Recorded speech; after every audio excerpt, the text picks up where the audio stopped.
Hey folks, debatable here from Maximus Internet Marketing. This is Web Wednesday. Thank you for joining. This is Web Wednesday number 60.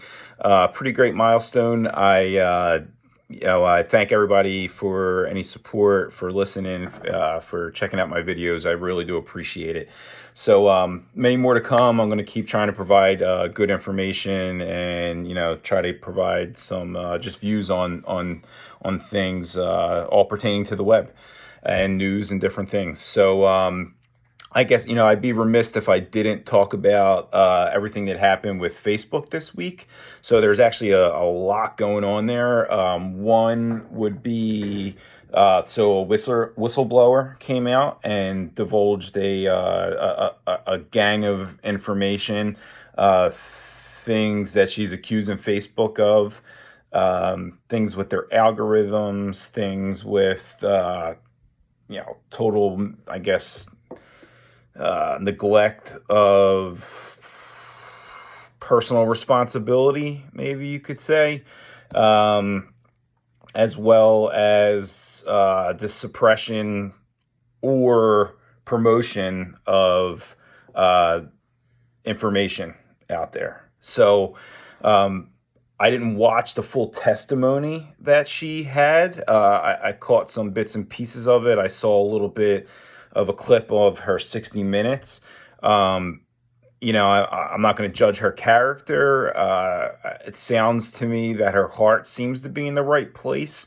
From some of the things I heard her saying, it sounded like she wants overall more accountability from Facebook and Instagram and the information that they're putting out or allowing to be put out, to holistically have a better, I guess, impression on people. So not the first time that Facebook has had to answer to Congress and has been involved with discussions with Congress. So this is nothing new, and I'm sure more is going to come out of it. Right after this all happened, boom, Facebook goes out on like a 6-hour blackout, and there's a lot of people joking. I survived the Facebook blackout of 2021 and all this other stuff. Some people were saying, there's some shadiness going on, and because of some of the things that the whistleblower is saying, that they maybe had to go in and change their algorithms and clean up their tracks. I don't, I can't confirm nor deny that, obviously. Is it sound believable? Sure. Is it coincidence? Possibly. Zuckerberg came out yesterday with this like giant post of his interpretation of what's going on, his apology on why Facebook went down, yada, yada, yada. You would think someone who has a platform that distributes content that they want people to engage with wouldn't put like a 6,000 word dissertation, but whatever. That's maybe how I think. So a lot went on, lots going on, a lot more is going to come from it. The stock went down. I think it's right back up already. I mean, Facebook's still a very profitable and lucrative investment long term. We'll see what comes out of this from Congress. And I've been pretty vocal in the past on some of the things that the whistleblower did mention. I've been pretty adamant of saying that I'm not a supporter of censorship in any way. I think everyone should kind of have a voice, regardless of what your interpretation of their voice is. And I'm a firm believer, and I'll say it every time, that you might be on one side of the censorship now, and you might be in approval of why they're censoring it. But who knows? 5 years from now, 5 months from now, 5 weeks from now, it might be something else. It might be something else that they're censoring, and now you're on the other side of it, but you were okay with it when it was on the other side. So think about that. Think about that when you're rah and yeah, we need to censor this. We need to deplatform this person. We need to get them off of these platforms. It's dangerous. It's this. It's misinformation. It's this. It's that. Every opinion that's not the same as yours doesn't mean that it's right or wrong. And maybe you may think it's right now. Maybe when more information comes out later, it might be wrong, and that other person might be right.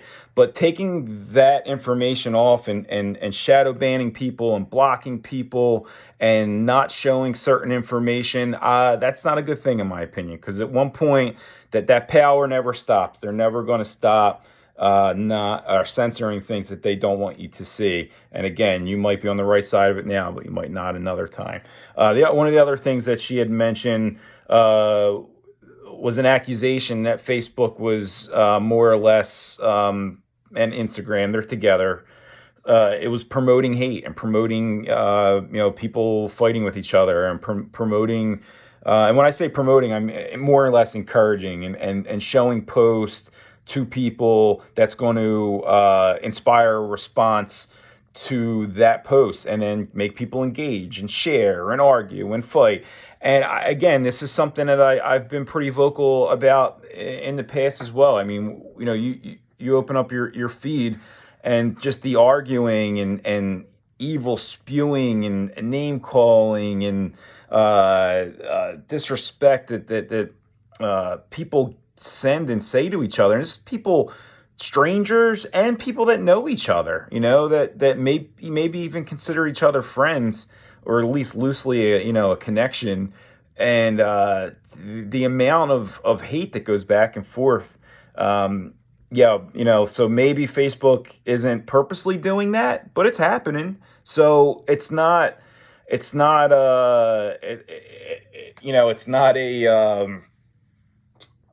total strikeout to think that that's not in some ways purposely or not purposely happening, and happening maybe in an algorithm that may not have the intention of making people argue and fight with each other, but maybe has the intention of creating more engagement, and in that engagement makes this happen. So again, I've been pretty vocal about those couple things, and it's a couple things that they're actually talking about now. Is it happening intentionally or not intentionally? Who knows, but it is happening. So it's not a far cry to point that out. And again, more is going to come from this. It's very, very interesting. Social media does have a lot of power. And a lot of influence. And that was one of the other things that she was mentioning, that, especially with Instagram, it's very dangerous to kids and teenagers because it's setting the bar really, really high for expectations of, whatever money that you earn, your body, your health. And a lot of times that they're unachievable goals. You see this, fitness influencer who maybe has 6 hours a day to work out, has a personal chef or whatever it is, and that's their life, So great, yeah, good on them. They look great. They have, great physique and everything. But not everyone has that. Not everyone has that time. Not everyone has that drive. Not everyone has that, that motivation. Same thing with money. You could be looking at some millionaire who's, 40, 50 years old. Well, you're not going to be that at 15, 20 years old, the likelihood of that happening. So, it could be dangerous. There's the old saying, keeping up with the Joneses. But, when you're young, it's hard for you to differentiate that and mentally process that why you're not there already is not your fault, or is not, something that you need to be stressed out about or upset about. It's a lot of pressure. So that's it, guys. I went a little long on this one. I do try to keep these a little shorter, but just, a little bit of my thoughts, a little bit of reoccurring kind of subjects that I've talked about over time, and they're kind of coming to light here with this whistleblower. And again, intentionally or not intentionally, it's happening. So, The Social Dilemma is a great documentary to watch, and they talk about a lot of this stuff. So that's it, guys. Web Wednesday number 60. Thank you. I will see you guys next week. I appreciate everything. Bye.